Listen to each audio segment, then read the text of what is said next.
Welcome to the Fireside Chat for Fitness and Nutrition with Adrienne and Ken. Today we're going to be discussing how to set fitness and also nutrition goals. I know Ken has some really good stuff, so do you want to kick us off, Ken?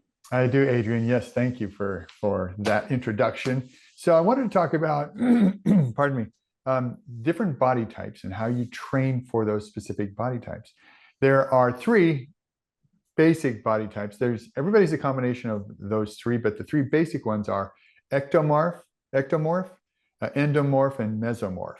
So ectomorph is described as, let's say, for instance, you're a marathon runner. That's the ultimate ectomorph. Very thin, kind of hard to put on muscle. You eat a lot, but you can't really gain weight, so to speak, and it's challenging in that respect. But you are very fit aerobically, typically. If you're an ectomorph, strike that. That's not necessarily the case. If you're an ectomorph, you're just thin. It's hard to put on muscle. So that's basically what it is, regardless of if you're fit or not. We're going to talk about how you get fit in that respect. So if you want to be, the best way to train if you're an ectomorph or the thin person is to strength train at least twice a week. Two to four times a week really is best. Strength training with compound movements. And what I mean by the compound movements are movements that work two joints, like say a squat, a lunge, a bench press, a pull down, a row, a shoulder press, things that work two joints at the same time. That puts on a lot of muscle, more muscle than isolation exercises, which are, say, a bicep curl, where you just, you work one joint. It just works one muscle, or it's one set of muscles. It doesn't work several different muscles groups. So you get more bang for your buck if you do the compound movements. So you want to do that. You want to lift relatively heavy because you want to put on muscle, but you want to put on mass. So it's between 8 and 12 or so repetitions. When you do that, that's going to put on a muscle. And then aerobically, you want to limit your aerobic activity to 2 or maybe 3 times a week. The reason is because you're trying to put on muscle. And when you do aerobic activity, you want to do that for your heart, but you don't want to do too much because that'll burn calories. And calories are, you want those calories to put on muscle. You have to have that excess calories. So if you burn it off doing aerobic activity, it's not necessarily the best thing for you to do. So, strength train, and that'll put on the muscle. And especially as we age, very important. Because you can be thin, because we all want to be thin, but you can be what's called skinny fat. And that means you look the same as you were, say, if you're 40 or 50, you look the same as you were 20, but your body, what it's made up of is more fat than muscle, because the muscle has shrunk and the fat has taken its place. So you look the same, but you're fatter than when you were in your 20s, because at about age 25, our muscles start to atrophy unless you compensate for it with strength training. So it's important that you do that, and for the ectomorph, to get an overall fitness. That's how you train. That's how you train for that body type. Now let's look at endomorph. Endomorph is someone who is predisposed to have a little bit more body fat, or a lot more body fat than the average person. They could have muscle, they could not have muscle, but they definitely have a lot of body fat, more than the average person. Their metabolism is relatively slow. They don't burn as many calories because they don't have as much muscle mass, and the metabolism is just slow. Just that's how they're built. And in order to train this way for optimum health, you would want to do almost the opposite as an ectomorph. You want to do more aerobic than you do anaerobic or strength training. And what I mean by that is, go out and walk or jog or swim or ride a bicycle or dance 4 to 5 to 6 times a week. That's going to not only strengthen your heart for sure, but it's going to expend calories, which is going to lower your body fat, which is an overall good for you. You don't want to be heavy set because you're opening yourself up to all sorts of diseases, heart disease, diabetes, strokes. Overweight individuals are more prone to that, and not always, but are more prone to those types of diseases that are very preventable if you do more aerobic activity. Strength training is important in this instance as well, because the more muscle you put on, the more calories you burn when you do nothing. When you're sitting there, when you're watching TV or reading a book or whatever you're doing, when you're not, the more muscle you have, the more calories you burn when you're doing nothing. So you want to do that. You want, however, for the endomorphic body type, you want to lift a little bit lighter with a little bit more repetition. So 12 to 15 to 20 repetition range, and to go a little bit lighter. It's not so important that you do the compound movements, but just get all of your major muscle groups. So you could do squats, but you could do leg extensions. Also, you could do the seated row, but then you could do curls as well. So just work all your muscles at least twice a week, and just make sure that you're working for strength. And that's the best way to work for the endomorphic body style. Now, the last one is mesomorph, and they're considered, if you were to look at a mesomorph, the Arnold Schwarzenegger would be a mesomorph. He has a large amount of muscle, and they're considered really the athletes. Football players, let's just say sprinters. They're mesomorphs. They've got a lot of muscle mass, and you want to have unlike the ectomorph and endomorph, where you have heavy on one, then ectomorph is heavy on the weights, endomorph is heavy on the aerobics. You want to balance, kind of in between. So you want to keep your body fat low. So you want to make sure you do some aerobics 2 to 3, maybe 4 times a week, or do weight training with maybe a HIIT program. So you're working both aerobics and strength training. Strength for mesomorphs are basically, you want to train for the little bit lower range, maybe 6 to 10 repetition range. So you want to get strong and maintain your muscle mass, but you also want to make sure that you don't get fat. So you want to make sure that you do your aerobics as well. So it's a combination of the endomorph and ectomorph. You want to do both in equal amounts, basically. Say 2 to 3 times a week for both strength training and aerobic training. So that keeps your heart healthy, keeps your muscles strong, keeps your bones strong. And that's how you train for a body type. Do you have any questions, Adrienne? How does one know their body type? Is there some quiz, questionnaire, assessment? Yeah, that's a good question. So a simple way to do it is to take your wrist and you put your finger around your wrist like this. If you can touch, if you can't touch, let's see if you can see me. Let me see if here like this. If you can't touch, if it's like this, you're more prone to be a mesomorph or an ectomorph. If you can go like this, if you can touch, then you're touch, or it can go further than that. You're more of an ectomorph. So you have a smaller body type and thin body type. That's one way of telling. And then you can also take the BMI is a rough way, really rough way to say that. BMI is your body mass index. It's your height and weight ratio, and it goes from 19 to 24.9. And if you're above 20, if you're 25 or above, you're considered an endomorph, which is on the heavy side.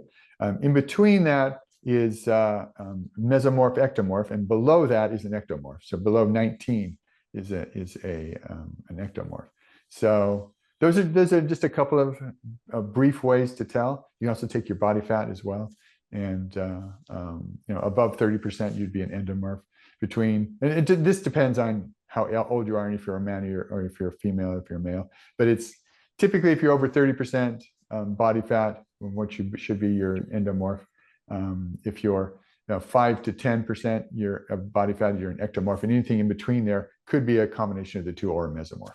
Does that answer your question? It's a long answer. Changes. You can't be like an ectomorph who is just like bigger. You are now going from ectomorph to endomorph, essentially, if you put on a bunch of weight, right? To a certain degree, yes. It's harder for an ectomorph to keep weight on, to keep muscle mass on, than it is for a mesomorph, just because their frame and their metabolic rate is high. They can do it, but it's more challenging. So your question was, can you turn into an endomorph or a mesomorph if you're I guess like, do your body types change, or if you're like You a can. small frame who just gets bigger, then Yeah, you can. You can definitely definitely do that. It takes more work, but it can happen, and you can change from an endomorph to a mesomorph, because you put on more muscle and you get that fat off. It's harder for you to do, but it can be done. So yes. That is really interesting. I don't think a lot of people know about body types. I remember reading about it back in the day in my physical activity, personal trainer kind of books and everything, but I don't think that there's a lot of talk about the different body types. So that was very illuminating. And it's great to have the fitness part as like a fitness goal for the body types too, not just, a fitness goal. It's kind of the same thing here. When it comes to making changes for better health, setting goals is crucial, but not just any goals. We definitely want successful ones that stick and provide long-lasting results. And as a registered dietitian, nutritionist, and health coach, I've just seen firsthand how well-crafted goals can actually set the stage for long-term wellness. So we're going to talk a little bit about how you can set goals that not only boost your health, but also align with your lifestyle and values. So one of the first things I usually suggest to people is to start with your why. Not just the goal itself. We want to know why you want to improve your health or nutrition. Is it that you want better energy? Do you want to manage stress better? Do you want to feel more confident? When you have a clear why, that gives you motivation when things get rough, because we're always going to be thrown a little bit off course because life happens, even when we have very strong goals.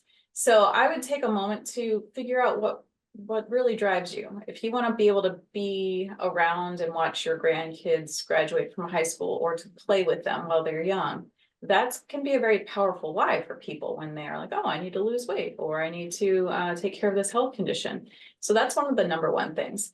The second one is just to be more specific and make it personal. So one of the failures of goals is that they're too vague.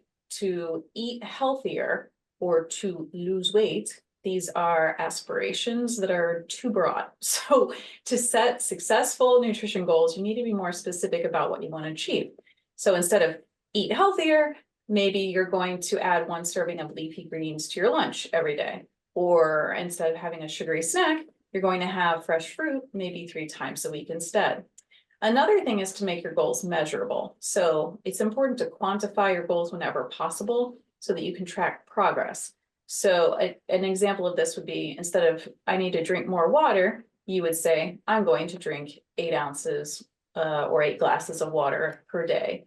Rather than I need to exercise regularly, you could say, I'm going to walk for 30 minutes 4 times a week. You can get even more specific and plan out which days of the week those will be taking place. But that also helps just make it more grounded, your goal. I would break down your large goals into mini goals, because big goals are very overwhelming. If you're trying to lose 40 pounds, you can feel defeated even before you get started. So another idea would be, if your goal is to improve digestion, that's very vague. So you might want to say, okay, I'm going to eat some fiber-rich foods for breakfast instead of this sugary cereal, or I'm going to reduce the amount of processed foods I eat at dinner. Those mini goals can help give you incremental progress, which will boost your confidence and will keep momentum going rather than just living off of short-term motivation in the beginning. So this I've already kind of referred to a little bit, the SMART goals, making them more specific, measurable, achievable, given your current situation. That's really important. If you're like, oh yeah, I'm going to train for a marathon, and yet you have kids in a million different activities, you're working 40 plus hours a week, it's probably not very achievable right now. Also, you want to make your goal relevant to your broader life goals and your values. And time bound is the last part of the SMART framework, and that's setting a deadline. So an example here might be, I'm going to prepare 3 home-cooked meals per week with plant-based ingredients for the next 4 weeks. That hits a lot of the SMART framework essentially right there.